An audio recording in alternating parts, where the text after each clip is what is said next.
Good afternoon, class. My name is Kiara Lee. I'm a junior majoring in criminal justice, and today I picked prompt number 2, which is how do historical legacies of colonization and imperialism contribute to global patterns of racism and racial violence?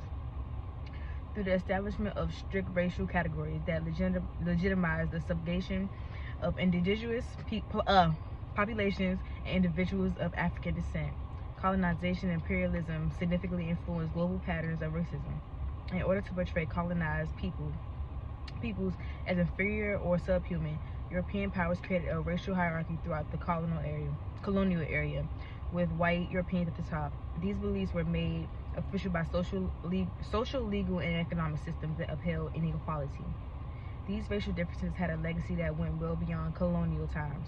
Former imperial powers maintained their influence through political and economic structures long after official colonization ended, creating conditions in which racial prejudice and discrimination persisted. For instance, the legacy of European colonialism is still visible in modern African countries, where colonial borders and divides continue to exuberate ethnic conflicts. While the British Empire's colonial past has been connected to enduring racial inequalities and equities in nations like India, Africans and Native Americans were positioned at the bottom of the social hierarchy in the Americas due to the racial order established by European colonization and the transatlantic slave trade. Modern manifestations of systemic racism, such as exclusion, discrimination, and segregation, were made possible by the system of racialized exploitation.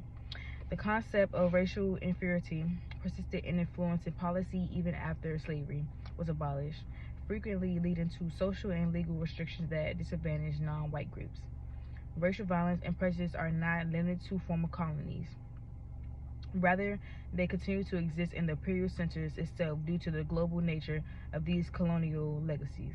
African Americans, disenfranchisement, and police brutality are just two examples of the continuous struggles for racial inequality in the United States, brought on by the legacy of slavery and segregation. Imperialism's legacy caused immigration-related problems in Europe, as racial prejudices are frequently aimed at people from former colonies. The historical power disparities that still exist in modern society are the source of these violent and discriminatory trends. Thank you and have a good day.